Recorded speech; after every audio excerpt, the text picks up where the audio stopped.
Bom dia, pessoal. Muito bom ver vocês aqui reunidos. Agradecemos a presença, né, de quem está aqui conosco também.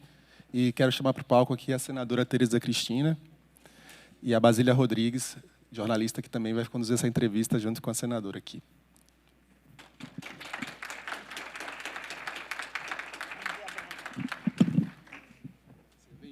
Seja bem-vinda. Sou Breno Pires, repórter da Piauí, aqui em Brasília.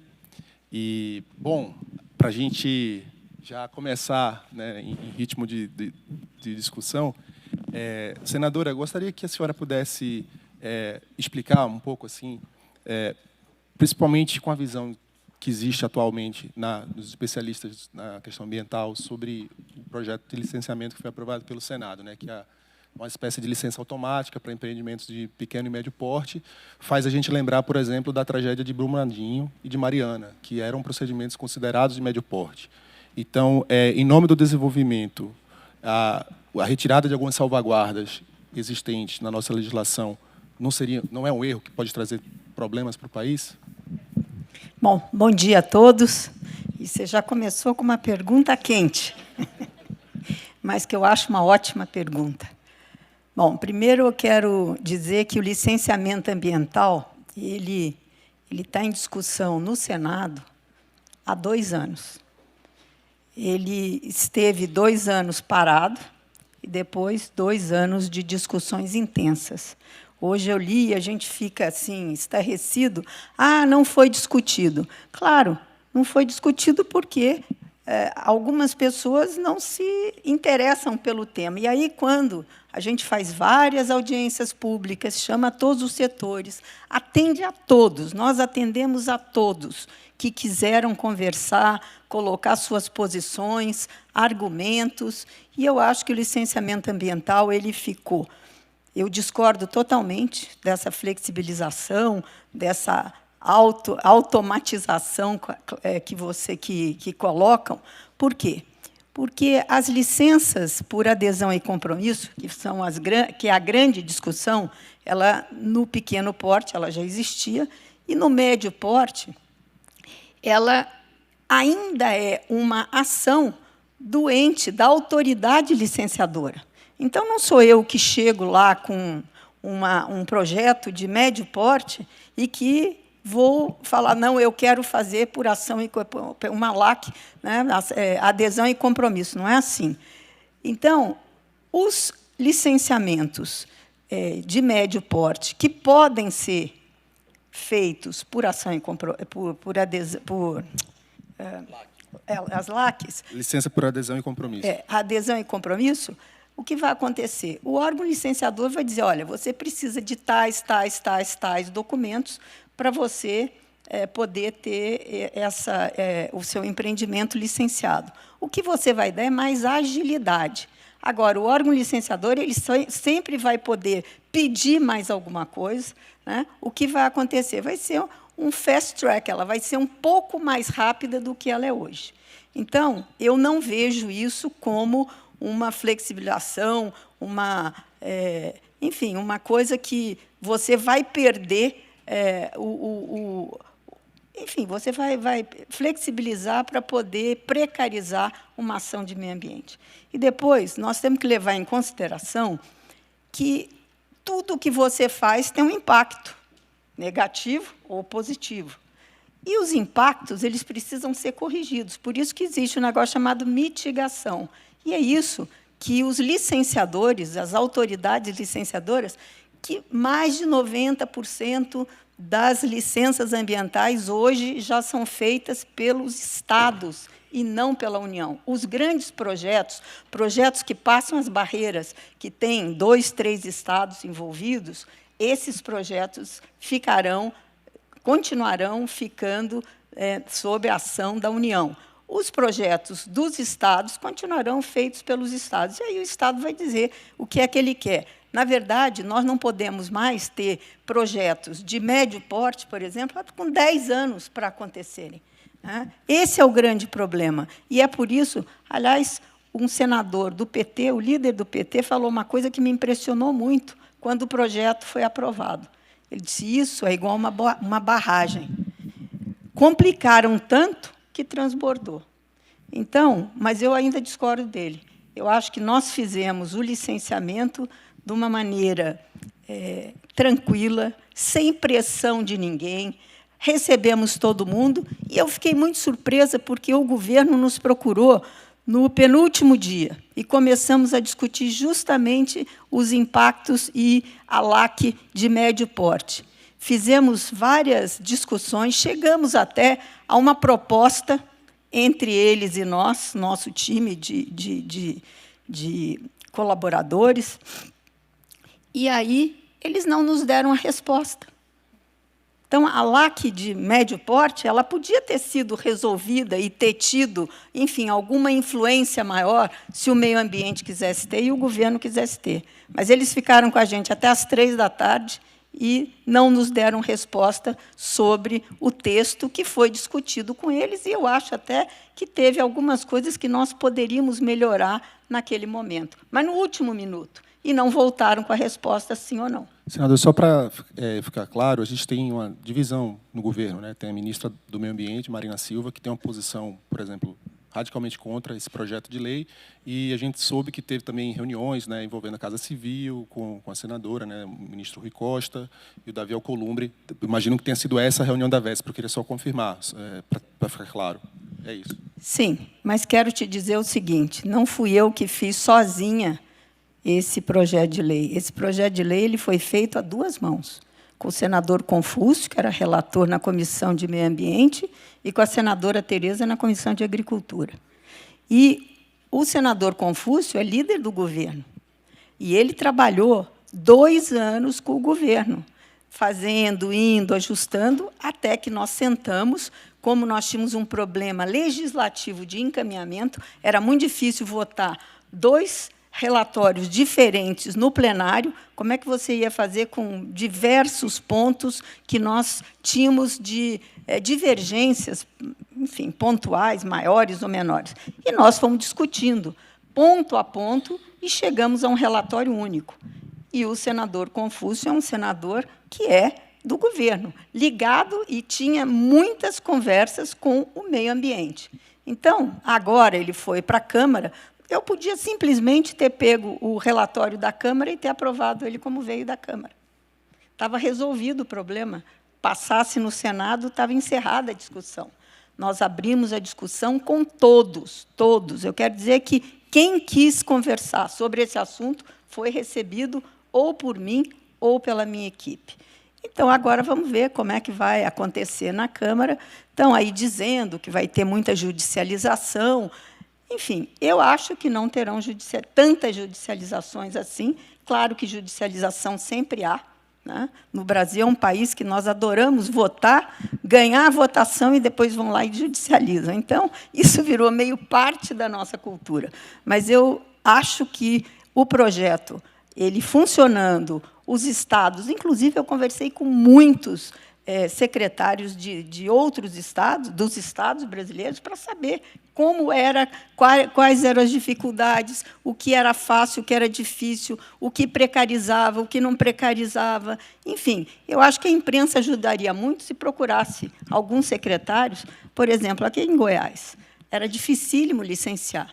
Hoje, a secretária aí tem tido um sucesso, e eu tenho certeza que ela não cede naquilo que não é possível, aquilo que precarize e que dê problemas para o meio ambiente. Gente, não é difícil conservar e produzir e desenvolver. Eu acho que isso é uma coisa que tem que ter um equilíbrio entre essas 3 coisas, e a gente consegue isso com bom senso. Senadora, obrigada pela sua participação aqui no nosso encontro da Piauí. Obrigada também à Piauí pelo convite, né? Eu sou a apresentadora e analista da CNN Brasil. Então, muito bom estar aqui dividindo esse espaço com a senhora.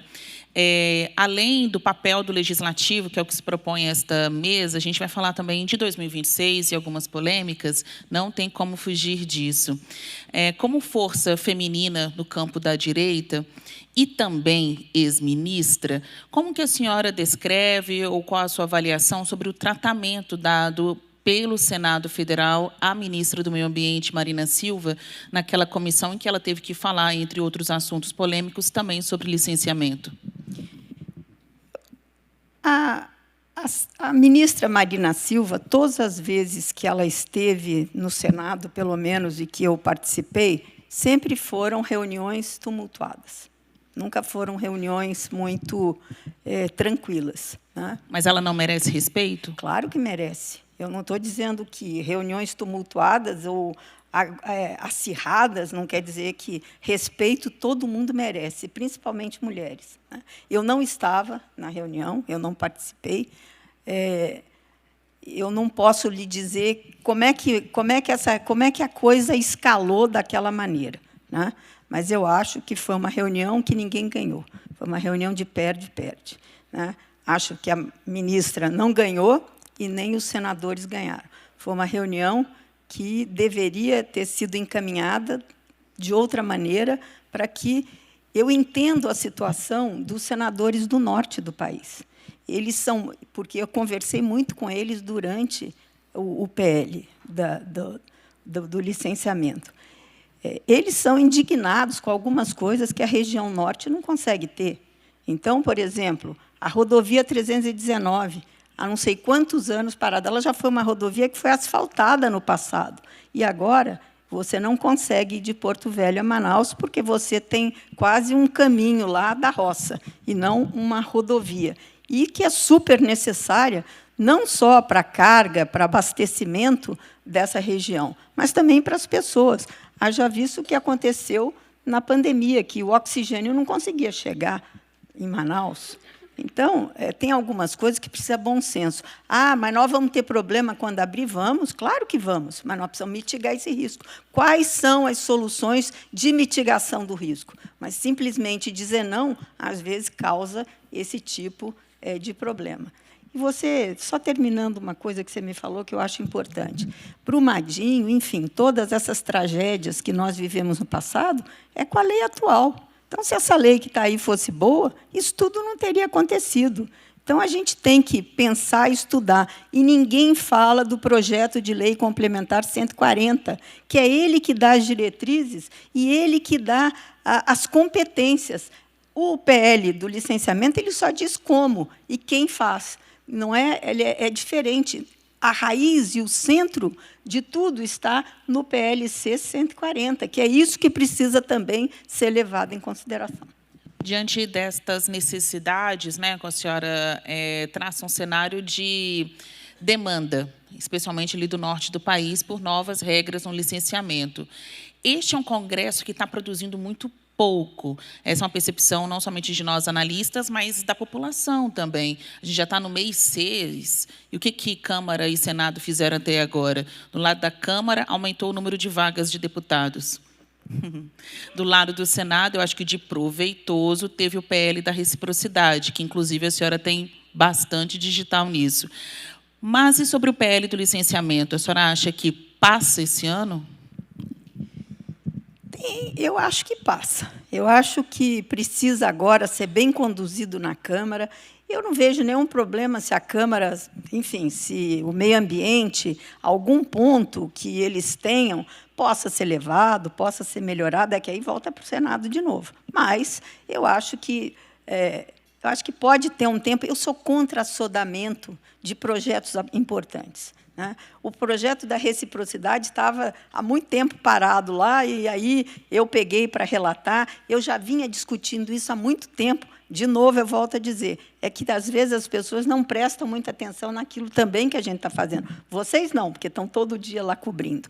Mas, às vezes, a sociedade não presta muita atenção, e precisa prestar. O projeto da reciprocidade foi feito quando, lá atrás, se fez a lei antidesmatamento da União Europeia. Ele começou lá, porque ele era um projeto que tentava barrar, vamos dizer, essa coisa que faziam contra o Brasil, né? Contra a nossa soberania. Nós temos um Código Florestal, enfim. E aí esse projeto ele passou muito rapidamente pela situação, mas ele não foi colocado rapidamente, não. Ele teve várias audiências, várias discussões. Trabalhei junto com o governo, com o Itamaraty, que foi de grande valia, porque eles são grandes negociadores, conhecem a legislação internacional. Então, sentei, me debrucei com eles, e o projeto passou no mesmo dia na Câmara, que é uma coisa incomum. O projeto do licenciamento não precisa ser assim, não foi assim. Eu acho que merece mais discussão. Agora, nós não podemos conviver com o que nós temos hoje, porque represa cheia transborda. Foi o que disse o nosso Rogério de Carvalho. Senadora, um ponto que entrou de última hora nesse projeto do licenciamento foi o da licença ambiental especial, que é basicamente uma criação de um conselho de governo que vai tomar uma decisão política, em vez de técnica, para fazer a liberação de empreendimentos de interesse nacional. É algo que trouxe um nível de alarme muito grande do setor dos ambientalistas. O que é que justifica? Essa foi a ideia que o senador Alcolumbre trouxe? A senhora apoiou essa ideia ou a senhora acha que isso poderia eventualmente ser revisto? Olha, eu acho que a ideia não é ruim. Eu vou te dizer sobre o ponto de vista de um governo, né? Não interessa que governo está de plantão, mas o presidente da República ele tem o direito de escolher os projetos que fazem parte do seu plano de governo. Quando ele vem para uma eleição, coloca o seu plano de governo, ele diz, olha, eu quero fazer isso na educação, quero fazer isso na infraestrutura, isso na saúde, etc., etc.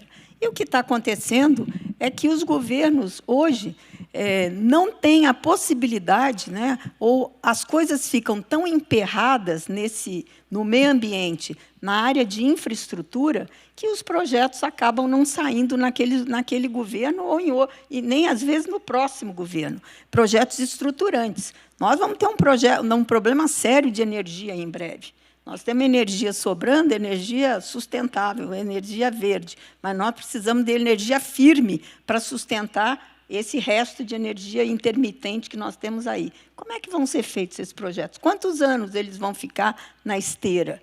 Então, esse licenciamento especial, o que é que ele dá? Ele traz para o governo e diz, olha, esse projeto eu elegi como um projeto especial e estruturante. Não vai perder nada. Por quê? Porque o IBAMA, o CONAMA, os estados, eles todos vão participar, mas vai ter uma equipe estudando isso para que ele não fique, às vezes, na dependência da burocracia que esses órgãos, infelizmente, têm. Nós somos burocratas. O Brasil é um país burocrata. Aliás, eu fui para a França e vi que nós temos muito deles lá, dos portugueses, dos franceses, porque a Europa também é burocrática.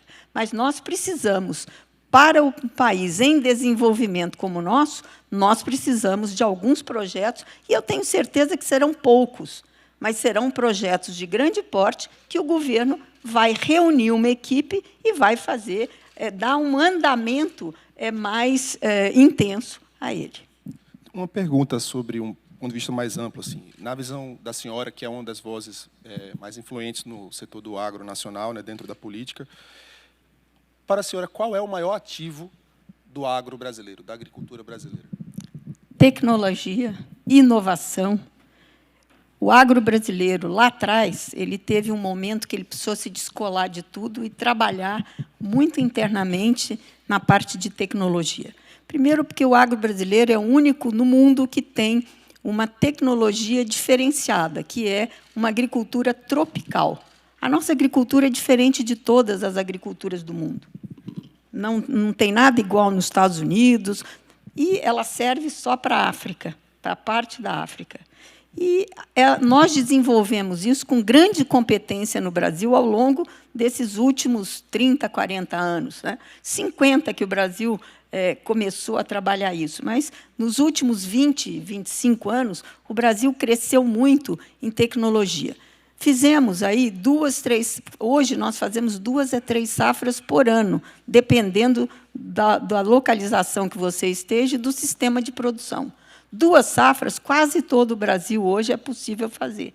Então, é por isso que o agro deu esse salto, e ele é o que é hoje no país. E a gente tem visto que, se não é o agro puxar o PIB, nós teríamos PIB negativo. Né? A gente tem visto isso ao longo aí dos últimos 2, 3 anos. Mas não seria também o clima, talvez, o maior ativo do Brasil? Sim, mas o clima é um ativo que nos traz também, se a gente não tivesse desenvolvido essa tecnologia tropical, talvez a gente não conseguisse produzir com tanta eficiência, porque o clima também nos atrapalha. Quando a gente tem umidade, como nós temos no Brasil, nós temos 3 coisas que o resto do mundo não tem, né? Eu digo, só a África teria: sol, áreas e água, que são 3 coisas fundamentais. O sol, para fazer a fotossíntese, que a gente tem muito mais do que no resto do mundo, porque a gente tem mais sol aqui do que nos países de clima temperado. Mas a tecnologia foi importantíssima, porque nós, em compensação, nós temos muito mais pragas e doenças por conta desse excesso de umidade e de água. Ainda sobre o agro, senadora, qual o nível de decisão ou poder de decisão que o agro terá na escolha do próximo presidente da República, né, nas eleições de 2026? É a maior bancada na Câmara dos Deputados. É uma bancada muito politizada, é um setor como um todo muito politizado, mas que não se rende, digamos assim, à tradicional polarização, porque a gente observa, até pela aprovação do PL da reciprocidade, que quando o calo, né, aperta, vocês não estão pensando em proposta de direita, de esquerda, tem que ser uma proposta boa para o agro. Recentemente, com a chegada, né, a identificação da gripe aviária aqui no Brasil, o que se esperava de uma oposição do agro batendo no ministro, houve logo uma demonstração de solidariedade, de apoio às medidas do Ministério da Agricultura. Então, quando o assunto é algo que possa prejudicar um setor que é fortemente exportador como o agro, há uma união ali inusitada entre políticos de direita e de esquerda quando o assunto é agro, pelo menos minha percepção como jornalista. Isso vai desaguar em 2026? A senhora acha que, chegando lá, se este governo for bom para os senhores, daqui a pouco vem um plano safra aí, vocês podem apoiar este projeto de governo ou ir atrás de outro? Bom, primeiro, o agro ele é conservador, né? Na sua essência, o produtor rural é um conservador. Segundo, o agro é pragmático, né?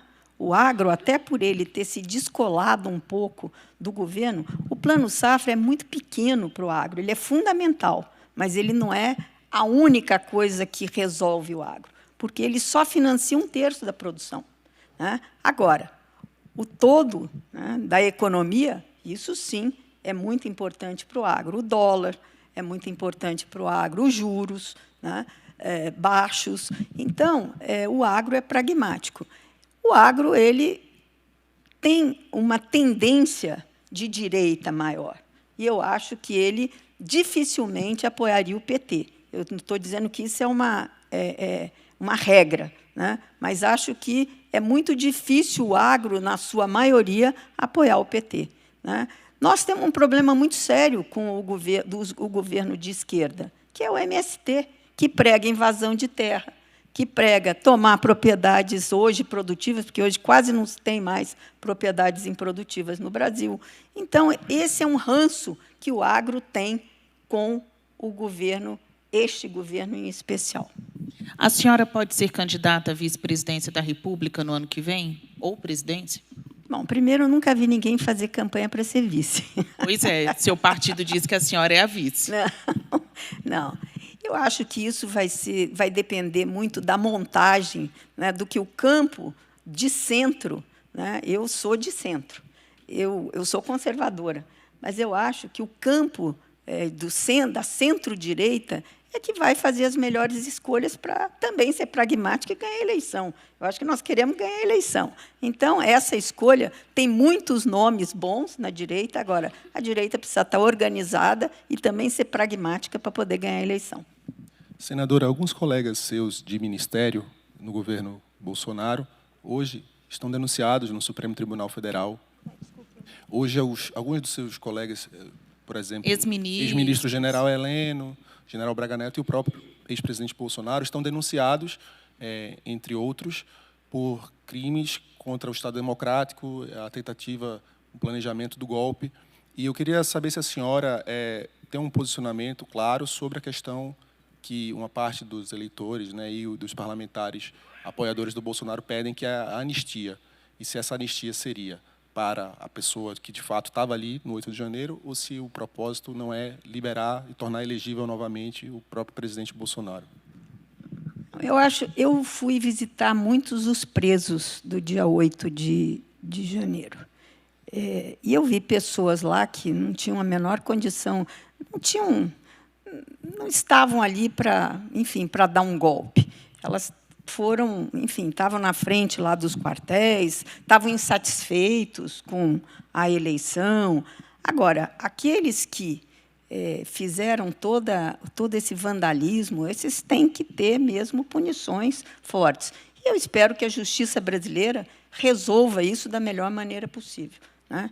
Então, eu acho que nós precisamos acreditar na justiça e ver como é que a condução disso, já em andamento, como é que ela vai se dar. Acreditar na justiça, então, a senhora é contra um projeto de lei da anistia? Porque aí seria o Congresso interferindo na discussão, né?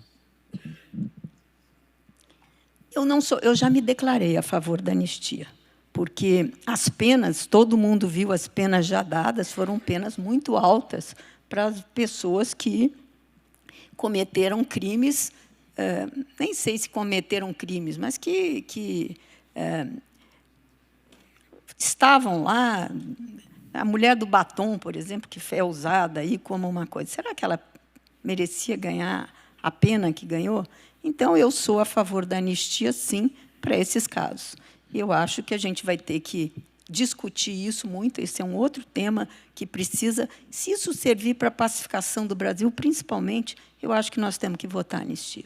Quando o Breno fala que ex-colegas da senhora, ex-colegas de governo, né, estão neste inquérito, tem aqueles que viraram réus, propriamente, e tem outros que foram testemunhas. Essa semana e a semana passada foram marcadas por testemunhos, por exemplo, do ex-ministro da Saúde, Queiroga, do ex-ministro de Desenvolvimento Regional, Rogério Marinho, seu colega no Senado Federal.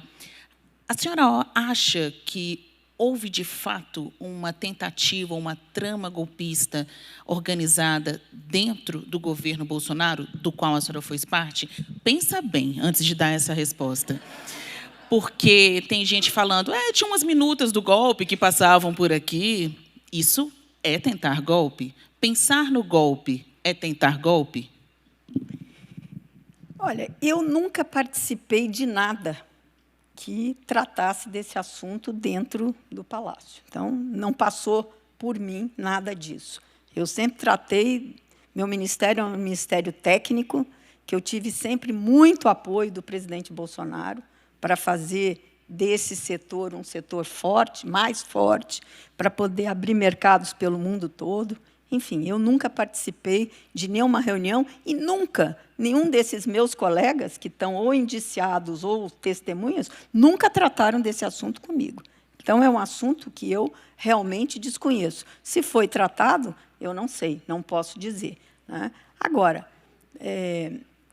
você vê que tem muita gente, tem uns que acham que é golpe, tem outros que não, aí você ouve declarações de ex-ministros do Supremo. Enfim, a coisa escalou tanto agora que eu acho que a gente tem que ter muita cautela e ver isso onde vai dar. Mas, enfim, eu nunca vi o presidente Bolsonaro, mesmo depois que perdeu as eleições, vi ele doente, fragilizado, né? Tive visitando ele 2 ou 3 vezes depois da... Eu já estava eleita senadora, eu já não era mais ministra, porque saí em abril daquele ano. Vi ele muito fragilizado, mas nunca vi o presidente falando, nem de longe, alguma coisa que pudesse estar tramando algum tipo de golpe. Senadora, a gente está se aproximando do fim e a gente não poderia deixar de fazer uma pergunta também sobre o tema das emendas parlamentares, que é um assunto que mudou... Que é o tema do Breno Pires, né? Toda uma vida dedicada ao orçamento secreto e às emendas. É a grande mudança na relação entre o Executivo e o Legislativo, né? E a gente sabe que os volumes de recursos não param de crescer, mesmo com a intervenção do STF. A senhora tem um discurso de que é preciso ter eficiência, é preciso ter um rigor fiscal importante. Não é contraditório. O mesmo centrão, né, posicionado à direita, que cobra um Estado menor, mínimo, também não abrir mão e só ampliar, né, essa captura do orçamento discricionário que existe no Brasil por meio das emendas? Eu quero dizer para vocês que é muito difícil, depois que você ganha alguma coisa, você abrir mão. E é isso que o Congresso tem feito. O Congresso trabalhou e é legítimo.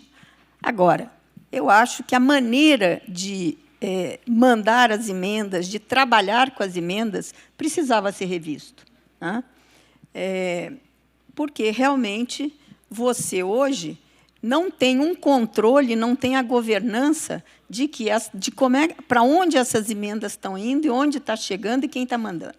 Eu nunca falei isso, porque eu acho, inclusive, que eu não sou dona da verdade, não sou melhor que ninguém, mas eu sempre desconfiei dessa emenda PIX. Eu nunca mandei uma emenda PIX na minha vida, porque eu acho que a emenda PIX ela traz, primeiro, ela não dá o reconhecimento para o parlamentar daquela emenda, porque ela vai para a prefeitura, para uma caixa lá comum, né? E o prefeito faz o que ele quer, ou o governador faz o que ele quer.